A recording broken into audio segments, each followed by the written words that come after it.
بسم اللہ الرحمن الرحیم۔ کاشانِ بصیرت کے یوٹیوب چینل پر جس کتاب کے مطالعے کا سلسلہ جاری ہے اس کا نام غدیر قرآن، حدیث اور ادب میں۔ اس کتاب کے مؤلف علامہ عبدالحسین الامینی النجفی ہیں۔ جلد 11، حصہ 8، صفحہ 407، شمارہ 26۔ ایک مستجاب الدعا ناصبی سعید بن ایاز جریری متوفی 144 ہجری سے مروی ہے کہ عبداللہ بن شقیق عقیلی مستجاب الدعا تھا۔ چنانچہ جب کوئی بادل اس کے سر کے اوپر سے گزرتا تو کہتا تھا، خدایا اسے اس وقت تک آگے نہ بڑھا جب تک ہم پر بارش نہ نازل کر دے۔ وہ بادل بھی بارش شروع کر دیتا تھا۔ ابن ابی خثیمہ نے اس روایت کو اپنی تاریخ میں نقل کیا ہے۔ تبصرہ امینی، کسی ولی خدا کی دعا کا مستجاب ہونا بعید نہیں۔ خدائے سبحان کے لیے مشکل نہیں کہ وہ اپنے سولے بندوں کو کرامت عطا فرمائے، لیکن عقیلی سے یہ کرامت منسوب کرنا بعید ہے۔ ان دونوں میں مشرق و مغرب کا فاصلہ ہے، اس لیے کہ وہ ان افراد میں سے تھا جو حضرت علی علیہ السلام کا دشمن تھا۔ ابن خراش کے مطابق وہ عثمان کے طرفداروں اور علی علیہ السلام کے دشمنوں میں سے تھا۔ احمد بن حنبل کہتے ہیں یہ شخص حضرت علی علیہ السلام پر حملے کرتا تھا، لہٰذا جس ماں کے بیٹے میں امیر المومنین علیہ السلام کی محبت و دوستی نہ ہو، اس کے لیے کون سی کرامت باقی رہ جاتی ہے؟ وہ بھی ایسی عداوت جو رسول خدا صلی اللہ علیہ وآلہ وسلم کی دعا مستجاب ہونے کے بعد کی جائے۔ حضرت صلی اللہ علیہ وآلہ وسلم کی دعا مندرجہ ذیل مضامین پر مشتمل ہے۔ آپ نے فرمایا، اللہم والمن والاہ وعادمن عاداہ۔ فرمایا، انہ لا یحبہ الا المؤمن ولا یبغض المنافق۔ فرمایا، یا علی لا یبغضک مؤمن ولا یحبک منافق۔ فرمایا، لولاکا یا علی ما عرف المؤمنون بعدی۔ آپ کا ارشاد ہے، واللہ لا یبغض احد من اہل بیتی ولا من غیرہم من الناس الا وہو خارج من الایمان۔ خدا کی قسم، جو شخص علی علیہ السلام سے دشمن کرے، خواہ وہ میرے خاندان سے ہو یا لوگوں میں سے کوئی ہو، وہ دائرہ ایمان سے خارج ہے۔ یہ بھی فرمایا، علی انت سید فی الدنیا سید فی الآخرۃ حبیبک حبیبی وحبیبی حبیب اللہ وعدوک عدوی وعدوی عدو اللہ والویل عن البغض بعدی۔ اے علی، تم دنیا و آخرت میں رہبر اور امام ہو۔ تمہارا دوست میرا دوست ہے اور میرا دوست خدا کا دوست ہے۔ تمہارا دشمن میرا دشمن خدا کا دشمن ہے۔ تو ہے اس شخص پر جو میرے بعد تم سے دشمنی کرے۔ فرمایا، یا علی طوبی لمن احبک وصدق فیک وویل ان ابغضک وکذب نبیک من احبک احبنی ومن ابغضک ابغضنی۔ اے علی، خوشا بحال اس شخص کے جو تمہیں دوست رکھے، تمہارے ساتھ خلوص سے پیش آئے، اور تو ہے اس شخص پر جو تم سے دشمنی کرے اور تمہیں جھٹلائے۔ آپ کا ارشاد ہے، من احبک احبنی ومن ابغضک ابغضنی۔ جو تمہیں دوست رکھے میرا دوست ہے، اور جو تم سے دشمنی کرے وہ میرا دشمن ہے۔ اس سلسلے میں بے شمار حدیثیں مروی ہیں، لہٰذا ایک مسلمان رسول خدا صلی اللہ علیہ وآلہ وسلم کے ارشادات کی تصدیق کرتے ہوئے حضرت علی علیہ السلام کے دشمن اور ان پر سب و شتم کرنے والے ایک شخص کی کرامت کو کیسے مان سکتا ہے؟ اسے مستجاب الدعا کیسے شمار کر سکتا ہے؟ اور بادل کے سلسلے میں اس کی دعا کی تصدیق کیسے کر سکتا ہے؟ جی ہاں، اگر ناآگاہانہ طور پر غلو آمیز فضائل بیان کرنے کی کوشش کی جاتی ہے تو ایسی ہی بیہودہ نسبتیں منظر عام پر آتی ہیں۔ اس مضحکہ روایت کو نقل کرنے والے جریری کی شناخت آپ نے اسی کتاب میں حاصل کر لی ہے۔ یہ وہی ہے جس کی عقل موت سے 3 سال پہلے ختم ہو چکی تھی۔ یہ روایت اسی جنون اور پاگل پن کا ایک نمونہ ہے۔ 27، سختیانی پانی جاری کرتا ہے۔ ابو نعیم نے ابو الواحد سے روایت کی ہے، اس نے کہا، میں ابو ایوب سختیانی کے ہمراہ کوہ ہرا میں تھا۔ میں نے پیاس محسوس کی، پیاس کی شدت میرے چہرے سے نمایاں تھی۔ اس نے پوچھا، کون سی مشکل آن پڑی ہے؟ میں نے کہا، بہت پیاسا ہوں، اگر پانی نہ ملا تو ہلاک ہو جاؤں گا۔ اس نے کہا، کیا میرے عمل کو مخفی رکھو گے؟ میں نے کہا، ہاں۔ کہا، قسم کھاؤ۔ میں نے قسم کھائی کہ جب تک زندہ ہے اس کے عمل کو کسی سے بیان نہیں کروں گا۔ یہ سن کر اس نے اپنا پیر زمین پر مارا اور پانی جاری ہو گیا۔ میں پی کر سیراب ہوا، کافی مقدار میں اپنے لیے بھی رکھا۔ اس کے بعد اس کی موت تک اس واقعے کو کسی سے بیان نہیں کیا۔ روز الفائق کے الفاظ ہیں، کچھ لوگ ابو ایوب کے ہمراہ سفر کر رہے تھے۔ ایک مقام پر انہیں پانی نہ ملا اور وہ اس کے حصول سے عاجز رہے، تو ابو ایوب نے کہا، جب تک میں زندہ رہوں کیا تم لوگ اسے پوشیدہ رکھو گے؟ سب نے کہا ہاں۔ چنانچہ اس نے ایک دائرہ کھینچا جس سے پانی جاری ہو گیا۔ ہم سب اس سے سیراب ہوئے۔ بصرہ آنے کے بعد حماد بن زید نے اس واقعے کا تذکرہ کیا۔ عبد الواحد بن زید کا بیان ہے کہ میں اس دن اس کے ہمراہ تھا۔ 28 جنت میں محل فروخت کرنے والا ایک بزرگ ایک خراسانی حبیب بن محمد اجمی بصری کے پاس آیا۔ وہ مکہ جانا چاہتا تھا۔ اس نے کہا اے بزرگ، میرے لیے ایک گھر خرید دیجیے۔ وہ روپیہ دے کر مکے کی طرف روانہ ہو گیا۔ مکے سے واپس آ کر اس شخص نے کہا جس گھر کو آپ نے میرے لیے خریدا ہے اس کی نشاندہی فرمائیے۔ حبیب نے کہا آج اس گھر کو نہیں دیکھ سکتے، بلکہ وفات کے وقت اس گھر کا مشاہدہ کر سکتے ہو۔ خراسانی نے کہا اس کا عہد نامہ تحریر کرو تاکہ میں اپنے ہمراہ لے جا سکوں۔ حبیب نے لکھا بسم اللہ الرحمن الرحیم، یہ نامہ اس گھر کا ہے جس جنت میں حبیب نے خریدا ہے۔ یہ گھر ایسا ویسا ہے اور اس گھر کی بلندی ایسی ویسی ہے۔ پھر نامے پر مہر لگا کر اس کے حوالے کر دیا۔ وہ شخص نامہ لے کر گھر والوں کے پاس آیا۔ گھر والے اسے لتاڑنے لگے تم پاگل ہو، اگر روپیہ برباد نہ کرتے تو آج اچھا خاصے گھر کے مالک ہوتے۔ چنانچہ وہ مرضی خدا کے مطابق زندہ رہا۔ جب موت قریب آئی تو اس نے گھر والوں سے کہا اس نامے کو میرے کفن میں رکھ دینا۔ اس کی خواہش کے مطابق خط کو اس کے کفن میں رکھ دیا گیا۔ بصرہ میں موجود حبیب نے اس خط کو اپنے پہلو میں پڑا ہوا دیکھا جس کے نیچے تحریر تھا اے ابو محمد، جس گھر کو تم نے خریدا تھا خداوند عالم نے اسے اس شخص کے حوالے کر دیا ہے۔ وہ بھاگتا ہوا اس شخص کے گھر والوں کے پاس آیا۔ اس نے کہا خداوند عالم نے تمہارے باپ کو ایک محل عطا فرمایا ہے، یہ ہے اس کا خط۔ چنانچہ سب نے دیکھا کہ یہ وہی خط ہے جسے انہوں نے سپرد خاک کیا تھا۔ ابن عساکر نے یہ روایت اپنی تاریخ میں نقل کی ہے۔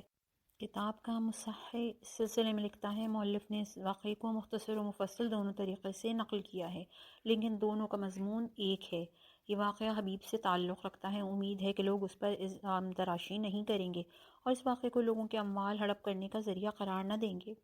حبیب جیسے افراد کے احوال و حالات قیاس پذیر نہیں ہیں، کوئی عملی قاعدہ بھی نہیں ہے۔ 29 معروف کی دعا سے غائب شخص حاضر۔ امام ابو محمد ضیاء الدین شیخ احمد وطری شافعی متوفی 680 ہجری نے اپنی کتاب روضۃ الناظرین میں خلیل بن محمد سیادانہ سے نقل کیا ہے کہ اس نے کہا میرے والد غائب ہو گئے، میں بہت پریشان ہوا۔ میں نے معروف کرخی متوفی 200 ہجری سے کہا کہ میرے والد غائب ہو گئے ہیں۔ پوچھا کیا چاہتے ہو؟ کہا اپنے والد کی واپسی۔ اس نے کہا خدایا، یہ آسمان و زمین تیری ہے، آسمان و زمین کے درمیان جو کچھ ہے سب تیرا ہے، محمد کو حاضر کر دے۔ ابھی میں دروازے کے پاس پہنچا تھا کہ دیکھا وہ وہاں کھڑے ہیں۔ پوچھا کہاں تھے؟ کہا شہر انبار میں تھا۔ نہیں معلوم اچانک کیا ہوا۔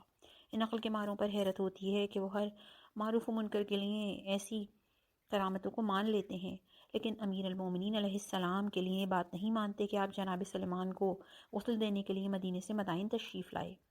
30 ہوا کے دوش پر 4 زانو بیٹھا ایک شخص۔ ابن جوزی حذیفہ بن قتادہ مرشی سے نقل کرتے ہیں، اس کا بیان ہے میں کشتی پر سوار تھا کہ اچانک کشتی ٹوٹ گئی۔ میں اور میری بیوی کشتی سے جدا ہونے والے ایک تختے کا سہارا لے کر ڈوبنے سے محفوظ رہے۔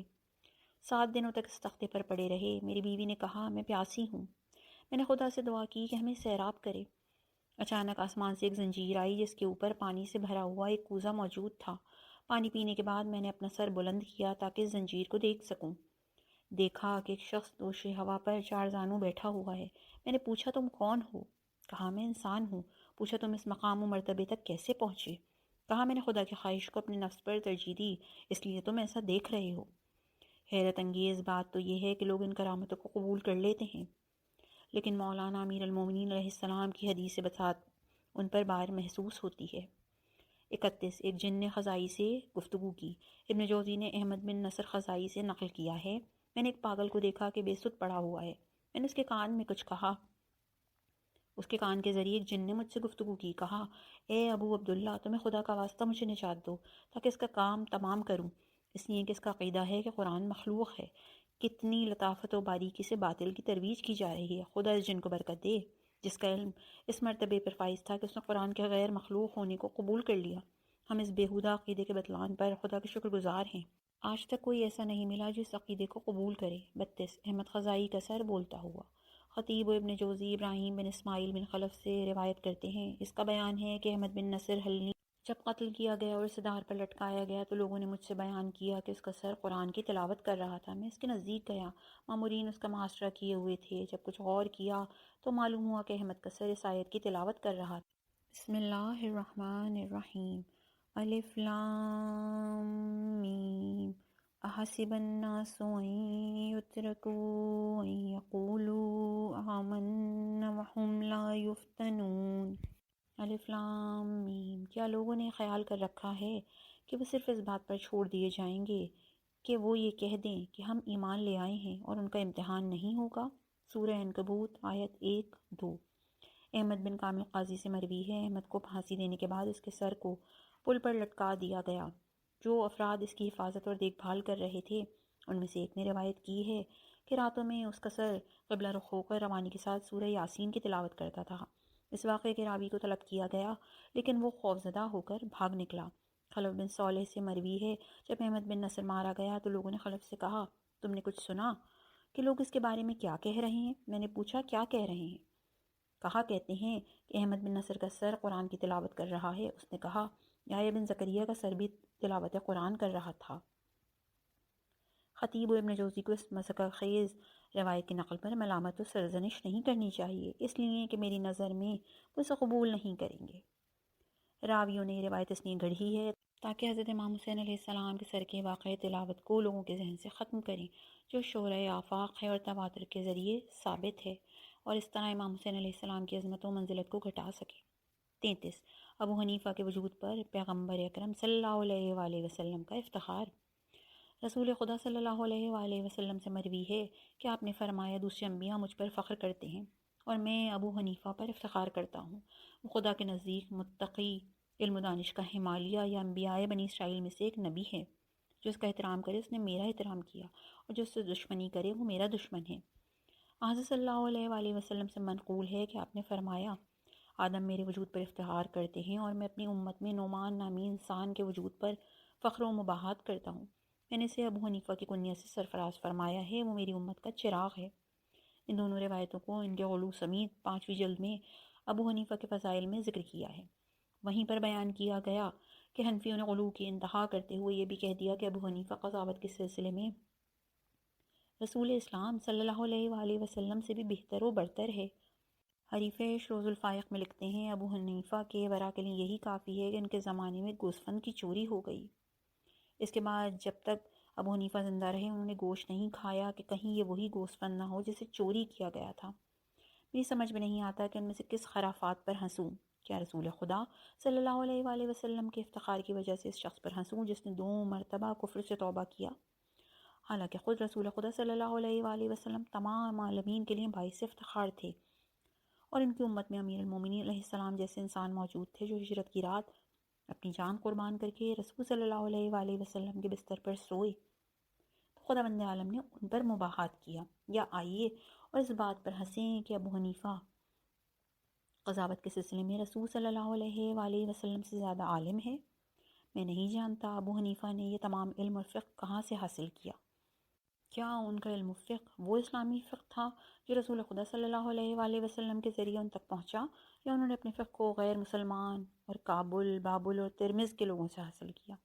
اگر ایسا ہے تو پھر ایسے علم کو دیوار پر دے مارنا چاہیے، کیونکہ امت مسلمہ کو ان اسلامی فقہ و قضایا کے باوجود دوسرے فقہ کی ضرورت نہیں، جو بہترین اور کامل ہیں اور فصل و خطاب کی حیثیت رکھتے ہیں۔ یہ گوسفند کے واقعے میں نایاب فقاہت کے سلسلے میں ابو حنیفہ کی پرہیزگاری پر ہنسوں کہ کوئی بھی متقی فقیہ ان کی نظریے کو نہیں مانے گا، کیونکہ ہمیشہ سے اسلامی معاشروں میں گوسفند چوری ہوتے تھے، لیکن اس کے باوجود گوسفند کا گوشت کھانے کی ہر زمانے میں اجازت دی گئی ہے۔ لیکن یہ فقیہ نہیں جانتا کہ اگر شک زیادہ افراد پر حاوی ہو، وہ غیر منحصور اور اکثر افراد اس میں شامل ہونے سے خارج ہو رہے ہوں، تو وہاں حرمت اور اس سے پرہیز کرنے کا حکم نافذ نہیں ہوگا۔ مثلا اگر 1000 گوسفند ہوں اور یہ معلوم ہو کہ ان میں سے یہ غصبی ہے، تو لازم نہیں ہے کہ ان سب سے اجتناب کیا جائے۔ شاید خود ابو حنیفہ بھی اس مسئلے کا حکم جانتے تھے، لیکن شاید یہ بھی عوام کو دھوکہ دینے کا ایک ذریعہ ہو جس کا انہوں نے خود بھی اقرار کیا ہے۔ ابو عاصم نبیل کہتے ہیں، میں نے ابو حنیفہ کو مسجد میں فتویٰ دیتے ہوئے دیکھا۔ لوگ ان کے ارد گرد جمع تھے اور انہیں اذیت دے رہے تھے۔ ابو حنیفہ نے کہا، کیا کوئی پولیس کو بلانے والا نہیں ہے؟ میں نے کہا، اے ابو حنیفہ، کیا کسی مامور کی حاجت ہے؟ کہا، ہاں۔ میں نے کہا، مجھ سے ان احادیث کو لے کر پڑھو۔ انہوں نے یہی کیا، میں صرف ان کے سامنے کھڑا تھا۔ انہوں نے مجھ سے کہا، تم نے پولیس کو کیوں نہیں بلایا؟ میں نے کہا، آپ نے پولیس چاہا تھا لیکن میں نے لانے کا وعدہ نہیں کیا تھا۔ یہ سن کر ابو حنیفہ نے کہا، انظروا انا احتی للناس منذ کذا و کذا وقد احتال علی هذا السبی، دیکھو میں نے بارہا لوگوں کو دھوکہ دیا ہے لیکن اب یہ بچہ مجھے دھوکہ دینا چاہتا ہے۔ گوسفند کے سلسلے میں ابو حنیفہ کے غلط نظریے اور نمونے کو دیکھ کر آپ متوجہ ہو سکتے ہیں کہ ان کے نظریات مدینے کے لوگوں کے لیے قابل قبول کیوں نہیں تھے۔ محمد بن مسلمہ مدینی سے سوال کیا گیا، ابو حنیفہ کے نظریات تمام شہروں میں موجود ہیں لیکن مدینے میں رائج کیوں نہیں؟ کہا کیونکہ رسول خدا صلی اللہ علیہ وآلہ وسلم کا ارشاد ہے عَلَى كُلِّ ثُقْبٍ مِّنْ أَثْقَابِهَا مَلَكٌ يَمْنَعُ الدَّجَّالَ مِنْ دُخُولِهَا، مدینے کے ہر سوراخ میں ایک فرشتہ کھڑا ہے اور دجال فریبی اور جھگڑالو انسان کے داخل ہونے میں مانع ہوتا ہے، اور اس شخص کی باتیں دجال صفت اور فریبی ہوتی ہیں، اسی لیے مدینے میں رائج نہیں ہے۔ ابو حنیفہ کے فقہ میں بہت سے ایسے مسائل ہیں جو رسول خدا صلی اللہ علیہ وآلہ وسلم کی سنت کے مخالف ہیں۔ اس فن کی گوشت کے سلسلے میں ان کا نظریہ ایک ادنا نمونہ ہے۔ چنانچہ وکیع بن جراح کا بیان ہے، وجدت ابا حنیفہ خالف مئۃ حدیث رسول اللہ، مجھے رسول خدا صلی اللہ علیہ وآلہ وسلم کی 200 حدیثیں معلوم ہیں جن کی ابو حنیفہ نے مخالفت کی ہے۔ اس کے باوجود بھی عبداللہ بن داؤد اپنے امام ابو حنیفہ کے بارے میں غلو کرتے ہوئے کہتا ہے، ينبغي للناس أن يدعوا في صلاتهم لأبي حنيفة لحفظه الفقه والسنن عليهم، لوگوں کے لیے لازم ہے کہ وہ اپنی نمازوں میں ابو حنیفہ کے لیے دعا کریں کیونکہ انہوں نے لوگوں کے لیے فقہ و سنت کی حفاظت کی ہے۔ مؤلف مفتاح السعادہ لکھتے ہیں، مجھے جس پر اطمینان ہے اس نے اپنی بعض کتابوں میں نقل کیا ہے کہ ثابت ابو حنیفہ کے والد دنیا سے رخصت ہوئے، ابو حنیفہ کی ماں نے امام صادق علیہ السلام سے شادی کر لی۔ اس وقت ابو حنیفہ کافی چھوٹے تھے، انہوں نے امام جعفر صادق علیہ السلام کی آغوش میں تربیت پائی اور انہی سے علم حاصل کیا۔ اگر یہ بات صحیح ہے تو پھر ابو حنیفہ کے لیے فضیلت کا عظیم گوشہ نکلتا ہے۔ حسن بن نعمانی تعلیق المفتاح میں لکھتے ہیں، یہ بات قابل قبول نہیں کہ امام ابو حنیفہ چھوٹے تھے اور امام صادق علیہ السلام کے پاس بڑے ہوئے، اس لیے کہ امام جعفر صادق علیہ السلام نے 68 سال کی عمر میں 148 ہجری میں وفات پائی، حالانکہ امام ابو حنیفہ نے 150 ہجری میں وفات پائی ہے۔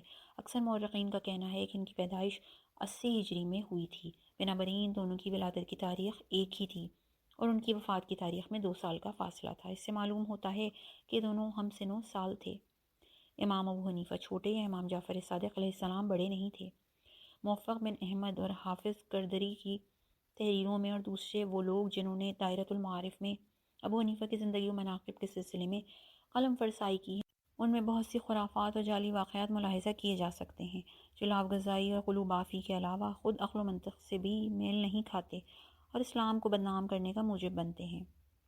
ابو حنیفہ کی مدح و ستائش میں سب سے زیادہ عجیب اور حیرت انگیز بات امام ابو حسین حمدانی نے خزانۃ المفتین کے آخر میں پیش کی ہے۔ امام ابو حنیفہ نے اپنے آخری حج میں کعبہ کے خادم کو بہت زیادہ روپیہ دیا تاکہ وہ اسے ان کے لیے خالی کر دیں۔ ابو حنیفہ خانہ کعبہ میں داخل ہوئے، اپنی نماز شروع کی اور اپنی عادت کے مطابق پہلی رکعت میں داہنے پیر پر کھڑے ہو کر آدھا قرآن پڑھا، پھر رکوع میں گئے۔ اس کے بعد دوسری رکعت میں بائیں پیر پر کھڑے ہو کر قرآن کے دوسرے حصے کی تلاوت کی، پھر کہا، الہی عرفتک حق المعرفہ لیکن ما قمت بکمال الطاعہ فہب نقصان الخدمہ بکمال المعرفہ، خدایا میں نے تیری معرفت کا حق ادا کر دیا لیکن جس اطاعت کا تو حقدار ہے وہ اطاعت نہیں کی، لہٰذا میری ناقص خدمت و اطاعت کو معرفت کے کامل ہونے کی وجہ سے قبول کر لے۔ اچانک کعبے کے ایک گوشے سے آواز آئی، عرفت فاحسنت المعرفہ وخدمت فاخلصت الخدمہ غفران لک ولمن اتبعک ولمن کان علی مذہبک الی قیام الساعہ، تم نے پہچانا اور بہت اچھے سے پہچانا، اپنی خدمت کو خالص طریقے سے انجام دیا، میں نے تمہیں اور تمہارے چاہنے والے اور قیامت تک کے ہر شخص کو بخش دیا جو تیرے مذہب کا ماننے والا ہے۔ علامہ امینی فرماتے ہیں، کاش میں جان پاتا کہ نماز کی 2 رکعتوں میں ابو حنیفہ کا ختم قرآن کتنا طویل ہوا، اور وہ بھی حج کے ان دنوں میں جب لوگوں کا خانہ کعبہ کے ارد گرد ازدحام تھا۔ خانہ کعبہ کے خادموں نے اتنے بڑے مجمع کو کیسے روکا اور اتنی دیر تک ان کے خواہشوں میں رکاوٹ بنے رہے؟ میں نہیں جانتا کہ 2 پیر پر کھڑے ہو کر ایک ایک حصہ قرآن ختم کرنے میں کون سی حکمت اور کون سا فلسفہ تھا۔ کیا انہوں نے یہ حکم قرآن سے حاصل کیا یا یہ رسول خدا صلی اللہ علیہ وآلہ وسلم کی سنت تھی، یا ایسی بدعت ہے جسے صرف ابو حنیفہ نے انجام دیا، یا یہ ایک طرح کی ورزش تھی جسے وہ اپنے بدن و نشاط و سلامتی کے لیے انجام دے رہے تھے؟ میں سمجھنے سے قاصر ہوں۔ دوسری بات یہ کہ ابو حنیفہ خدا کے سلسلے میں اپنے کمال معرفت کا دعویٰ کیسے کر سکتے ہیں، وہ بھی اس خدا کے بارے میں جو انسانوں کے باطن سے بھی آگاہ ہے؟ ان کے اندر ایسے دعوے کی جرت کیسے ہو گئی کہ کسی نبی حتیٰ رسول خدا صلی اللہ علیہ وآلہ وسلم نے بھی اپنے تمام تر وسعت علمی کے باوجود ایسا دعویٰ نہیں کیا؟ اس میں کوئی شک نہیں کہ رسول خدا صلی اللہ علیہ وآلہ وسلم کی معرفت کامل ترین اور اعلیٰ مرتبے پر فائز تھی۔ اس کے باوجود بھی ان کی کسی دعا یا مناجات میں ایسا دعویٰ موجود نہیں ہے۔ ایسا دعویٰ صرف وہی کر سکتا ہے جو کبر و غرور اور خود پسندی میں گرفتار ہو۔ اس نے خدا کی واقعی معرفت حاصل نہیں کی ہے۔ روایت کرنے والا کتنا سادھلو اور جاہل ہے جس نے ابو حنیفہ کے دعوے کو عالم شہود سے مربوط کرتے ہوئے غیبی آواز کی بھی تصدیق کر دی ہے، حالانکہ یہ آواز ان کثیف اور خائن ہاتھوں نے جعل کیا ہے جو لوگوں کو ابو حنیفہ اور اس کے ضعیف ترین مذہب کی طرف لے جانا چاہتے ہیں۔ اگر ابو حنیفہ کے مذہب کے ماننے والوں کے لیے اس خدائی بشارت پر مسلمان یقین رکھتے اور اسے ایک جعلی افسانہ نہ سمجھ کر اسے خدا کی طرف سے سمجھتے تو سب حنفی مذہب ہو جاتے۔ لیکن حق تو یہ ہے کہ مسلمان اس دعوے پر یقین نہیں رکھتے، چاہے ابو حنیفہ راضی ہوں یا نہ ہوں۔ اس واقعے سے بھی زیادہ حیرت انگیز علامہ برزنجی کا قول ہے۔ ابو حنیفہ کے بعض ماننے والوں کا عقیدہ ہے کہ حضرت عیسیٰ علیہ السلام اور حضرت مہدی اجل اللہ فرجہ الشریف امام ابو حنیفہ کے مذہب کی پیروی کریں گے۔ شیخ علی قاری ابو حنیفہ کے بعض ماننے والوں سے اس طرح نقل کرتے ہیں: جان لو کہ خداوند عالم نے ابو حنیفہ کو کرامت و شریعت کا مالک بنایا ہے۔ ان کی ایک کرامت یہ ہے کہ حضرت خضر 5 سال تک ہر روز صبح کے وقت ان کے پاس آئے اور شریعت کے احکام کی تعلیم حاصل کی۔ جب ابو حنیفہ کی وفات ہوئی تو حضرت خضر نے خدا سے عرض کی: خدایا، اگر میں تیرے نزدیک منزلت کا حامل ہوں تو اجازت دے کہ ابو حنیفہ پہلے کی طرح مجھے قبر میں احکام کی تعلیم دیں تاکہ میں پوری طرح دین محمد صلی اللہ علیہ وآلہ وسلم سے آگاہ ہو سکوں اور حق و حقیقت مجھ پر روشن ہو جائے۔ چنانچہ ندائی: اے خضر، ان کے قبر کے پاس جاؤ، جو چاہتے ہو اس سے حاصل کرو۔ چنانچہ خضر نے 25 سال تک مکمل طور سے تعلیم حاصل کی۔ ان خرافاتی واقعات کو پڑھنے کے بعد حضرت محمد صلی اللہ علیہ وآلہ وسلم کی امت پر گریہ کرنا چاہیے کہ وہ ایسے انسانوں کی مصیبت میں گرفتار ہے۔ جاہل و فریب خوردہ انسانوں کو ان باطل و بیہودہ واقعات و کلمات سے کون سی چیز بچا سکتی ہے؟ 34 ابو ذر ہر ایک زاروں کو سونے میں بدلتا ہے۔ ذہبی خالد بن فضر سے نقل کرتے ہیں: حیات بن شریح ابو ذر مصری، متوفی 158 ہجری، بہت زیادہ گریہ کرنے والوں بقائن میں سے تھا اور بہت زیادہ تنگ دست بھی تھا۔ ایک مرتبہ وہ خلوت میں دعا کر رہا تھا کہ میں اس کے پاس پہنچا۔ میں نے کہا: دعا کرو کہ خداوند عالم تمہیں وسعت رزق عطا فرمائے۔ اس نے اپنے داہنے بائیں نگاہ کی، کوئی نظر نہ آیا تو ایک سنگریزہ لے کر میری جانب اچھال دیا۔ اچانک میں نے دیکھا کہ وہ سونے میں تبدیل ہو چکا ہے۔ اتنا خوبصورت سونا میں نے اس سے قبل نہیں دیکھا تھا۔ اس نے کہا: اس دنیا میں صرف آخرت کے لیے بھلائی اور خیر ہے۔ پھر کہا: خداوند عالم بندوں کی صلاح اور بہتری سے اچھی طرح واقف ہے۔ میں نے کہا: اس سونے کا کیا کروں؟ کہا: انفاق کرو۔ میں نے اسے راہ خدا میں انفاق کر دیا۔ 35 ابراہیم خراسانی کا وضو۔ یافعین ریاض الریاحین میں ابراہیم خراسانی متوفی 163 ہجری سے نقل کیا ہے: ایک دن مجھے وضو کی ضرورت محسوس ہوئی۔ اچانک میں نے جواہرات سے بھرا ہوا کوزہ اور چاندی کا ایک مسواک دیکھا جو گھاس سے بھی زیادہ نرم و نازک تھا۔ میں نے اسے اٹھا کر مسواک کیا، پھر وضو کیا اور واپس چلا گیا۔ اس کا بیان ہے: سیر و تفریح کے ایام میں مجھے کوئی انسان نہیں نظر آیا، پرندے اور حیوانات بھی نہیں دکھائی دیے۔ اسی وقت ایک شخص سے ملاقات ہوئی، نہیں معلوم وہ اچانک کہاں سے نمودار ہو گیا تھا۔ اس نے مجھ سے کہا: اس درخت سے کہو کہ دینار پیش کرے۔ میں نے کہا: دینار پیش کرو۔ اس نے قبول نہ کیا۔ پھر اس نے کہا: اے درخت، دینار کی تھیلی پیش کر۔ میں نے دیکھا کہ شاخوں پر دینار آویزہ ہے۔ ابھی میں اس حیرت انگیز واقعے کو دیکھنے میں محو تھا کہ اچانک محسوس ہوا وہ شخص نہیں ہے اور دینار درخت کو چھوڑ کر زمین پر موجود ہے۔ علامہ امینی فرماتے ہیں: پڑھیے اور اسلام کے گزشتہ واقعات پر آنسو بہائیے، ذرا ملاحظہ فرمائیں کہ انہوں نے تاریخ کے صفحات کو کس طرح آلودہ کر رکھا ہے۔ 36 معشون موت کے بعد زندہ ہوا۔ حافظ یعقوب ابن ابی شیبہ نے ابو یوسف یعقوب بن ابی سلمہ قریشی معروف بمعشون کے حالات زندگی میں اس کے فرزند کے طریق سے نقل کیا ہے کہ معشون کی موت کے بعد غسل و کفن کے لیے تخت پر لٹایا گیا۔ غسال نے جیسے ہی غسل دینا چاہا، دیکھا کہ اس کے پیر کے سب سے نیچے والی رگ جنبش کر رہی ہے۔ اس نے واپس آ کر کہا: اس کے پیر کی رگ جنبش کر رہی ہے، میری نظر میں اس کے غسل میں عجلت کا مظاہرہ کرنا مصلحت آمیز نہیں۔ چنانچہ ہم نے تمام ماجرا لوگوں سے بیان کر دیا۔ وہ پھر دوسرے دن آ گئے۔ ہم غسال کے پاس گئے لیکن روز قبل کی کیفیت ملاحظہ کی۔ ہم نے پھر لوگوں سے معذرت کی 3 روز تک یہی کیفیت برقرار رہی، لوگ بار بار اس کی نماز جنازہ ادا کرنے کے لیے آتے۔ تیسرے دن اچانک وہ اٹھ بیٹھا، کہا پینے کے لیے پانی لاؤ۔ پانی لایا گیا، اس نے اسے پی لیا۔ اس سے کہا گیا جو کچھ دیکھا ہے ہمیں بھی آگاہ کرو۔ اس نے کہا ٹھیک ہے، میری روح کو میرے جسم سے جدا کر کے۔ فرشتے آسمان کی جانب لے گئے، میں نے چاہا کہ آسمان کے دروازے کھل جائیں اور وہ کھل گئے۔ میں اس طرح آسمان کی بلندیوں پر جاتا رہا یہاں تک کہ 7ویں آسمان پر پہنچا۔ لوگوں نے پوچھا تمہارے ساتھ کون تھا؟ لیکن معشون کہتا رہا مجھ سے کہا گیا کہ ابھی تیری موت کا وقت نہیں آیا ہے اور تمہاری عمر کے اتنے سال، اتنے مہینے، اتنے دن اور لمحے باقی ہیں۔ اس وقت میں نے رسول خدا صلی اللہ علیہ وآلہ وسلم کو دیکھا کہ ابو بکر ان کے داہنے اور عمر ان کے بائیں موجود ہیں اور عمر بن عبدالعزیز ان کے سامنے بیٹھے ہیں۔ جو فرشتہ میرے ساتھ تھا اس سے پوچھا یہ کون ہے؟ کہا عمر بن عبدالعزیز ہے۔ میں نے پوچھا کیا وہ رسول خدا صلی اللہ علیہ وآلہ وسلم سے بہت زیادہ قریب ہیں؟ کہا انہوں نے ظلم و جور کے عہد میں حق کا بول بالا کیا ہے۔ یہ 2 افراد بھی عہد حق میں حق پر عمل پیرا رہے، تب سے رہے امینی۔ میں یہ سوچ بھی نہیں سکتا کہ امت مسلمہ میں کوئی ایسا ہوگا جس کا یہ عقیدہ ہو کہ قبض روح پر معمور فرشتہ موت کی معین تاریخ سے ناواقف تھا، حالانکہ خداوند علیم و حکیم نے اسے اسی کام پر معمور فرمایا ہے۔ اس کا ارشاد ہے قُلْ يَتَوَفَّاكُم مَلَكُ الْمَوْتِ الَّذِي وُكِّلَ بِكُم، آپ کہہ دیجئے کہ تم کو وہ ملک الموت زندگی کی آخری منزل تک پہنچائے گا جو تم پر تعینات کیا گیا ہے۔ سورہ سجدہ آیت 11۔ کیا ملک الموت کو خود پسندی کا الزام لگایا جا سکتا ہے کہ اس نے ارادے خداوندی سے قبل کسی کی روح قبض کر لی؟ حالانکہ آسمانی کتاب قرآن مجید میں ہے اللہ یتوفی الانفس حین موتها، خداوند عالم ہنگام موت نفوس کو قبض کرتا ہے۔ سورہ زمر آیت 42۔ هو الذی یحیی و یمیت، زندگی اور موت اس کے دست اختیار میں ہے۔ سورہ مومنون آیت 80۔ وما کان لنفس ان تموت الا باذن اللہ کتابا معجلا، کوئی موجود ارادہ خداوندی سے قبل نہیں مر سکتا، اس نظام کا وقت پوری طرح سے معین ہو چکا ہے۔ سورہ آل عمران آیت 145۔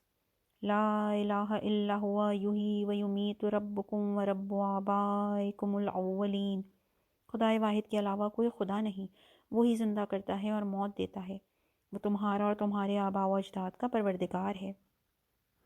سورہ دخان آیت 8۔ هو الذی خلقکم من طین ثم قضی اجلا واجلا مسمی، ہر قوم کے لیے ایک وقت مقرر ہے، جب وہ وقت آئے گا تو ایک گھڑی کے لیے نہ پیچھے ٹل سکتا ہے اور نہ آگے بڑھ سکتا ہے۔ سورہ انعام آیت 2۔ وَلِكُلِّ أُمَّةٍ أَجَلٌ فَإِذَا جَاءَ أَجَلُهُمْ لَا يَسْتَأْخِرُونَ سَاعَةً وَلَا يَسْتَقْدِمُونَ، ہر قوم کے لیے ایک وقت مقرر ہے، جب وہ وقت آ جائے گا تو ایک گھڑی کے لیے نہ پیچھے ٹل سکتا ہے اور نہ آگے بڑھ سکتا ہے۔ سورہ اعراف آیت 34۔ ما ترک علیہا من دابۃ ولکن یؤخرہم الی اجل مسمی، زمین پر ایک رینگنے والے کو بھی نہ چھوڑتا لیکن وہ سب کو ایک معین مدت تک کے لیے ڈھیل دیتا ہے۔ سورہ نحل آیت 61۔ ما ترک علی ظہرہا من دابۃ ولکن یؤخرہم الی اجل مسمی، زمین پر ایک رینگنے والے کو بھی نہ چھوڑتا لیکن وہ ایک مخصوص اور معین مدت تک ڈھیل دیتا ہے۔ سورہ فاطر آیت 45۔ فَيُمْسِكُ الَّتِي قَضَى عَلَيْهَا الْمَوْتَ وَيُرْسِلُ الْأُخْرَى إِلَىٰ أَجَلٍ مُّسَمًّى، پھر جس کی موت کا فیصلہ کر لیتا ہے اس کی روح کو روک لیتا ہے اور دوسری روحوں کو ایک مقررہ مدت کے لیے آزاد کر دیتا ہے۔ سورہ زمر آیت 42۔ جس طرح سے روح کی جدائی کے بعد بدن کے کسی حصے کی حرکت کو سمجھنے سے قاصر ہوں، اسی طرح یہ سمجھنا غیر ممکن ہے کہ معشوق کے پیر کی رگ موت کے بعد 3 دن تک حساس مرکز سے اپنے رابطے کو منقطع کرنے کے بعد بھی کیسے حرکت کرتی رہی۔ اسی طرح سے اس عبارت بلند آسمان میں بند دروازے ہیں، ملک الموت اس کے پہلو میں کھڑے ہیں، آسمان پر جانے والی روح ان سے اجازت لیتی ہے اور وہ کھول دیتے ہیں، کا مطلب بھی سمجھنے سے قطعی قاصر ہوں۔ جی ہاں، یہ تمام خرافات بنی امیہ کی ظالم حکومت کی دین ہے جو اس زمانے میں امت مسلمہ پر پوری طرح مسلط تھے۔ 37۔ امام احمد بن حنبل کے لیے خدا کا خط۔ بشر بن حارث بیمار ہوا، آمنہ عاملیہ اس کی عیادت کے لیے آئی، اسی وقت احمد بن حنبل بھی عیادت کی غرض سے داخل ہوئے۔ جب ان کی نظر آمنہ پر پڑی تو بشر سے کہا اس سے کہو کہ ہمارے لیے دعا کرے۔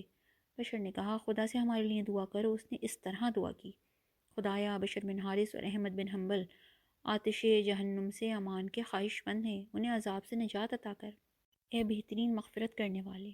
احمد بن حنبل کا بیان ہے کہ رات کے وقت آسمان سے خط میرے پاس پہنچا جس میں تحریر تھا، بسم اللہ الرحمن الرحیم۔ ہم نے اس کی دعا قبول کر لی، اس سے پہلے ہی ہم نے آمادہ کر رکھا تھا۔ ابن عساکر نے اپنی تاریخ میں اور ابن جوزی نے صفت الصفا میں یہ روایت نقل کی ہے۔ 38 الیاس نبی کا فرستادہ اور ایک فرشتہ احمد بن حنبل کی طرف۔ ابی حفص قاضی سے منقول ہے، ہندوستان سے ایک شخص احمد بن حنبل کے پاس آیا ہے اور کہا، میں ہندوستان سے آیا ہوں، میں چین جانا چاہتا تھا کہ ایک کشتی میرے پاس آئی، اس میں 2 افراد سوار تھے۔ ایک نے مجھ سے کہا، کیا تمہیں پسند ہے کہ تم خدا کی اجازت سے احمد کے پاس جا کر ہمارا سلام پہنچاؤ؟ میں نے پوچھا، یہ احمد کون ہے اور تم لوگ کون ہو؟ اس نے کہا، میں الیاس ہوں اور یہ جزیروں کا نگہبان فرشتہ ہے، احمد بن حنبل عراق میں ہے۔ میں نے کہا، ہاں مجھے پسند ہے۔ چنانچہ دریا نے مجھے ساحل ابلا تک پہنچایا۔ ابلا بصرہ کی ایک جگہ ہے جو دنیا کی جنتوں میں سے ایک ہے، شیبان ابلی بھی وہیں سے منسوب ہے، اور اب میں تمہارا دیدار کر رہا ہوں اور ان دونوں کا سلام پہنچاتا ہوں۔ 39 احمد کا قلم درخت خرما کو حاملہ کرتا ہے۔ ابو طالب علی ابن احمد سے منقول ہے، ایک دن میں ابو عبداللہ کی خدمت میں پہنچا، وہ بولتے اور میں لکھتا تھا، اسی اثنا میں میرا قلم ٹوٹ گیا۔ انہوں نے ایک قلم اٹھا کر میرے حوالے کیا، میں اسے ابو علی جعفر کے پاس لایا۔ میں نے کہا، یہ وہ قلم ہے جسے ابو عبداللہ نے مجھے عطا فرمایا ہے۔ اس نے اپنے غلام کو حکم دیا کہ اس قلم کو درخت پر رکھ دو، شاید وہ حاملہ پھلدار ہو جائے۔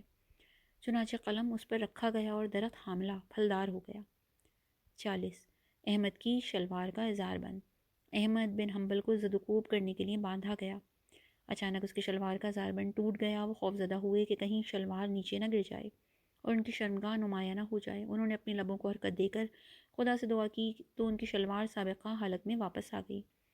مروی ہے کہ اس نے اپنی دعا میں کہا تھا، اے پناہ دینے والوں کی پناہ اور اے 2 جہانوں کے خالق، بے شک تو جانتا ہے کہ میں نے تیرے لیے قیام کیا ہے، لہٰذا میری عزت و آبرو کو محفوظ رکھ۔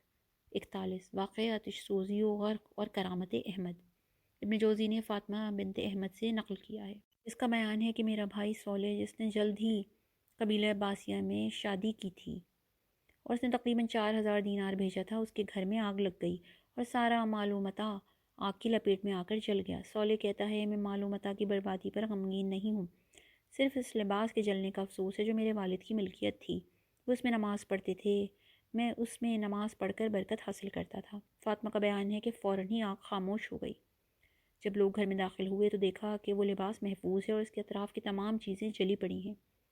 ابن جوزی لکھتے ہیں، قاضی القضاء علی ابن حسین زینبی نے اس آتش سوزی کے واقعے کو اسی طرح نقل کیا ہے، لیکن وہ لکھتے ہیں کہ گھر کی تمام چیزیں جل کر خاکستر ہو گئیں، صرف احمد کی تحریر کا ایک خط محفوظ رہ گیا۔ ان کا بیان ہے کہ 554 ہجری میں جب بغداد میں سیلاب آیا تو میری تمام کتابیں پانی کی زد میں آ گئیں اور بہہ گئیں، صرف ایک کتاب محفوظ رہ گئی جس میں احمد کی تحریر کے 2 صفحات موجود تھے۔ ذہبی اور یافعی لکھتے ہیں، ان کی کرامتوں میں ایک یہ بھی ہے کہ احمد بن حنبل کا تمام مقبرہ غرق ہو گیا، صرف وہ حجرہ محفوظ رہا جس میں ان کی زری تھی۔ اس حجرے میں صرف ایک بالش تک پانی پہنچا، پھر خدا کے اذن سے ٹھہر گیا۔ قبر کے اطراف میں موجود بوریے بھی محفوظ رہے۔ یہ واقعہ ہمارے یہاں صحیح ہے، سیلاب بڑی بڑی لکڑیوں کو بہا لے گیا تھا۔ علامہ امینی فرماتے ہیں، اس واقعے کی صداقت کے سلسلے میں یہی جاننا کافی ہے کہ آج اس مرقد مطہر کا نام و نشان بھی باقی نہیں ہے۔ سیلاب نے اسے پوری طرح نابود کر کے اس کا نام و نشان تک مٹا دیا ہے، ایسا لگتا ہے جیسے وہاں کچھ تھا ہی نہیں۔ 42 خدا ہر سال احمد کا دیدار کرتا ہے۔ ابو بکر بن مکارم ابی یعلی حربی کا بیان ہے، ایک سال رمضان المبارک سے قبل شدید بارش ہوئی اور کئی دنوں تک جاری رہی۔ میں رمضان کی ایک رات کو سویا ہوا تھا، خواب میں دیکھا کہ معمول کے مطابق احمد بن حنبل کی قبر کی زیارت کے لیے آیا ہوں۔ اچانک نظر پڑی کہ احمد کی قبر اپنی سطح سے بلند ہو چکی ہے۔ دل میں سوچا کہ شاید بارش کی کثرت کی وجہ سے یہ حالت ہوئی ہے۔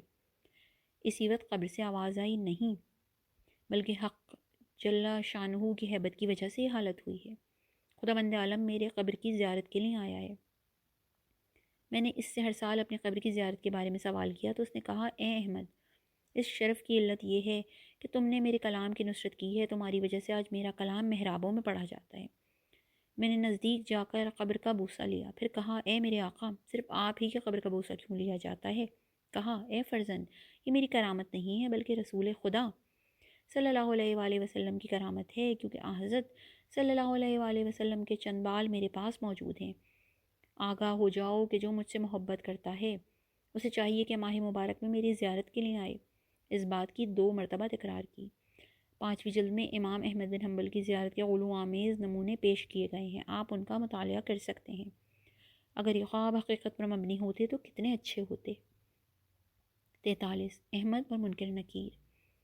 عبداللہ بن احمد سے منقول ہے، میں نے اپنے والد کو خواب میں دیکھ کر سوال کیا، خدا نے آپ کے ساتھ کیا کیا؟ کہا اس نے مجھے بخش دیا۔ میں نے پوچھا آپ کے پاس منکر و نکیر آئے؟ کہا ہاں، انہوں نے سوال کیا کہ تمہارا پروردگار کون ہے؟ میں نے کہا سبحان اللہ، شرم نہیں آتی ایسا سوال کرتے ہو؟ انہوں نے کہا اے ابو عبداللہ، ہم معذور ہیں، ہمیں اس کام پر معمور کیا گیا ہے۔ تبصرہ امینی۔ احمد بن حنبل قبر کے حدود میں 2 معصوم فرشتوں پر کتنی جسارت و جرت کے مرتکب ہوئے ہیں۔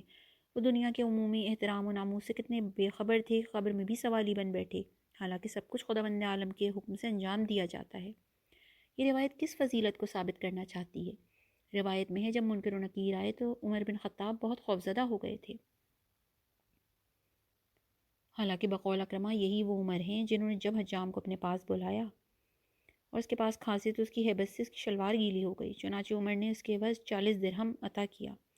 ان 2 فرشتوں کو خدا کی بارگاہ میں جا کر شکریہ ادا کرنا چاہیے کہ امام احمد بن حنبل نے انہیں تماچا نہیں مارا اور ان کی آنکھوں کو بے نور نہیں کیا۔ احمد بن حنبل نے وہ کام نہیں کیا جو ابو ہریرہ کے خیال میں موسیٰ نے ملک الموت کے ساتھ کیا تھا۔ چنانچہ ملک الموت نے خدا کی بارگاہ میں جا کر کہا مجھے ایسے انسان کی روح قبض کرنے کے لیے بھیجا ہے جو مرنا نہیں چاہتا۔ پھر خدا نے ان کی آنکھوں کی بینائی واپس کی۔ طبری کے الفاظ ہیں ملک الموت لوگوں کے سامنے اشکارا آتے تھے، چنانچہ جناب موسیٰ علیہ السلام کے پاس بھی آئے، انہوں نے ان کے منہ پر ایک تماچا رسید کر کے اندھا کر دیا۔ راوی کا بیان ہے کہ اس نے خدا کی بارگاہ میں آ کر کہا خدایا تیرے بندے موسیٰ نے مجھے اندھا کر دیا ہے، اگر وہ تیری بارگاہ میں خصوصی احترام و اکرام کا حامل نہ ہوتے تو میں ان کے ساتھ سختی سے پیش آتا اور چیتھڑے اڑا دیتا۔ خدا نے کہا میرے بندے موسیٰ کے پاس جا کر کہو کہ اپنی ہتھیلی کو گائے کے بدن پر رکھے، اس میں آئے ہوئے بال کے برابر اس پر عذاب کیا جائے گا، ورنہ وہ موت کے لیے تیار ہو جائے، اسے ان دونوں میں سے کسی کا اختیار دو۔ راوی کا بیان ہے ملک الموت نے آ کر پیغام پہنچایا، انہوں نے موت کو اختیار کیا۔ چنانچہ موسیٰ نے پوچھا اس کے بعد کیا ہوگا؟ کہا موت۔ موسیٰ نے کہا تو پھر اسی وقت میری روح قبض کر لو۔ چنانچہ انہوں نے ایک سانس کھینچی اور ان کی روح قفس عنصری سے پرواز کر گئی۔ اس کے بعد ملک الموت پوشیدہ طور پر لوگوں کے سامنے آتے تھے۔ حکیم ترمذی مرفوع حدیث نقل کرتے ہیں ملک الموت لوگوں کے سامنے آتے تھے، چنانچہ جب موسیٰ کے سامنے بھی آئے تو انہوں نے ایک تماچا رسید کر کے اندھا کر دیا۔ اس کے بعد وہ پوشیدہ طور پر لوگوں کے سامنے آتے تھے۔ پیرانی نے یہ روایت مختصر تذکرۃ القرطبی میں نقل کی ہے، جس ملک الموت کو خداوند عالم نے خصوصی قدرت سے بہرہ مند فرمایا ہے کہ اس میں ہمت ہے جو اسے اظہار قدرت سے روک دے اور نوبت یہاں تک پہنچ جائے کہ وہ ایک انسان سے تماچا کھا کے اندھے ہو جائیں۔ پیرانی نے یہ روایت مختصر تذکرۃ القرطبی میں نقل کی ہے، جس ملک الموت کو خداوند عالم نے خصوصی قدرت سے بہرہ مند فرمایا ہے کہ اس میں ہمت ہے جو اسے اظہار قدرت سے روک دے اور نوبت یہاں تک پہنچ جائے کہ وہ ایک انسان سے تماچا کھا کے اندھے ہو جائیں، اور پھر خوف و وحشت اتنا بے حال و بیچارہ کر دے کہ ان کے ماتحت موجود دوسری مخلوقات سے وہ مخفی و پوشیدہ ہو جائیں اور خدا کے حکم کے بعد بھی ان پر تصرف کرنے سے قاصر رہیں۔ یہ بات بھی حیرت انگیز ہے کہ ملک الموت کو بھیجنے والے خدائے سبحان نے ملک الموت کو ایسی قدرت و طاقت سے بہرہ مند کیوں نہیں کیا کہ وہ تمام مخلوقات پر مسلط رہیں، تاکہ پھر کسی میں ان سے بدتمیزی کرنے کی جرت نہ ہو، کوئی ان کی آنکھوں کو بے نور نہ کرے، ان کے چہرے پر تماچا نہ مارے اور خدا کا فرستادہ کسی کے خوف سے خود کو نہ چھپائے۔ کیا یہ کسی قسم کی غفلت کی بنیاد پر تھا یا خداوند عالم کی قدرت کا خزانہ ختم ہو چکا تھا، یا پھر یہ کہ نعوذ باللہ عالم الغیب خدا اس واقعے سے بے خبر تھا اور یہ واقعہ اچانک ظہور پذیر ہو گیا؟ ظالم و ستمگر جو کہتے ہیں خداوند عالم اس سے کہیں بلند و برتر ہے۔ اب آپ میرے ہمراہ آئیے تاکہ معصوم نبی حضرت موسیٰ علیہ السلام کے عمل پر ایک نظر ڈالی جائے اور دیکھا جائے کہ وہ ملک الموت پر کتنی عظیم جرت و جسارت کے مرتکب ہوئے ہیں، حالانکہ وہ جانتے تھے کہ ملک الموت خدائے بزرگ و برتر کا نمائندہ ہے، اور یہ بھی جانتے تھے کہ جب موت آتی ہے تو اس میں ایک لمحے کی بھی تاخیر نہیں ہوتی اور تماچا مارنے اور اندھا کرنے کا بھی کوئی فائدہ نہیں ہوتا۔ فرض کریں کہ ملک الموت ان سے خوف زدہ ہوئے اور بھاگ کھڑے ہوئے، تو ایسی صورت میں خداوند عالم ایک دوسرے طاقتور فرشتے کو بھیج سکتا تھا، اس لیے کہ خدا بہرحال صاحب قدرت ہے اور قضاء و قدر الہی سے کسی کو راہ فرار نہیں۔ فرض کریں موسیٰ ملک الموت سے بچ گئے تو کیا وہ بھیجنے والے کی قدرت سے خوفزدہ نہیں ہوئے؟ خداوند عالم اس بات سے پاک و منزہ ہے کہ اس سے ایسی جھوٹی باتیں اور افترا پردازیاں منسوب کی جائیں، وہ ان جھوٹوں اور افترا پردازوں سے سخت انتقام لے گا۔ ان بیانات پر شرف الدین عامل کی دلیل کا بھی اضافہ کریں۔ وہ کتاب ابو ہریرہ میں لکھتے ہیں، ہم اصحاب رس فرعون اور ابو جہل وغیرہ سے بیزاری کا اظہار کیوں کرتے ہیں اور ان پر لعنت کیوں بھیجتے ہیں؟ کیا اس لیے نہیں کہ انہوں نے حکم خدا کی تبلیغ کرنے والے انبیاء کرام کو آزار و اذیتیں پہنچائیں؟ لہٰذا ہم انہی اعمال و افعال کو انبیاء کرام سے کیسے منسوب کر سکتے ہیں؟ کبھی نہیں۔ یہ تو خداوند عالم پر کھلا بہتان ہے۔ پھر یہ کہ ہمیں معلوم ہے کہ روز قیامت تک کی تمام مخلوقات کی قدرت ملک الموت کی قدرت کا مقابلہ نہیں کر سکتی۔ اگر ایسا ہے تو جناب موسیٰ انہیں تماچا کیسے مار سکتے ہیں؟ خود ملک الموت نے اپنا دفاع کیوں نہیں کیا؟ جب وہ خدا کی جانب سے قبض روح پر مامور تھے تو انہوں نے جناب موسیٰ کی روح کیوں نہیں قبض کی؟ اصولی طور پر ملک الموت صاحب چشمے کہاں تھے کہ وہ اندھے ہوتے؟ نہ بھولیے کہ ملک الموت کی تجزیہ حق اور موسیٰ کے توسط سے تماچا کھانے کے واقعے کو توریت کے حوالے سے ذکر کیا گیا ہے۔ خداوند عالم فرماتا ہے، اور ہم نے توریت میں بھی یہ لکھ دیا ہے کہ جان کا بدلہ جان اور آنکھ کا بدلہ آنکھ اور ناک کا بدلہ ناک اور کان کا بدلہ کان اور دانت کا بدلہ دانت ہے اور زخموں کا بھی بدلہ لیا جائے گا۔ یہ تمام باتیں امام احمد بن حنبل کی کرامتوں میں دیکھی جا سکتی ہیں۔ اس کے اور بھی نمونے مذکور ہیں۔ ایک عاقل انسان کے سامنے ان باتوں کو بیان کیا جائے تو کس حد تک انہیں قبول کرے گا؟ ہاں، جاہل گمار کی بات ہی کچھ اور ہے۔ یہ صرف احمد کے چمچے اور بہی خواہ ہیں جو ان بیہودہ باتوں کو پیش کرتے ہیں اور انہیں قبول بھی کر لیتے ہیں۔ افسوس تو اس وقت ہوتا ہے جب ہم عقل و منطق میں آنے والی ان سے بھی کمتر کرامتوں کو اپنے معصوم اماموں اہل بیت رسول صلی اللہ علیہ وآلہ وسلم سے منسوب کرتے ہیں تو لوگ چیخنے چلانے لگتے ہیں۔ بےتابی ساتویں آسمان پر نظر آتی ہے اور ہر طرف تنقید کا بازار گرم ہو جاتا ہے کہ حیرت انگیز، یہ معقول نہیں، حدیث جھوٹی ہے، یہ شیعوں کی افترا پردازی ہے اور رافضیوں کا دعویٰ۔ وہ کہتے ہیں اگر اس کی سند صحیح بھی ہو تب بھی اسے قبول نہیں کیا جا سکتا۔ دل میں چبھن سی محسوس ہوتی ہے، یہ درست نہیں۔ یہاں اس حصے کا اختتام کرتے ہیں، اگلی بار یہیں سے ادامہ دیں گے۔ والسلام علیکم ورحمۃ اللہ وبرکاتہ۔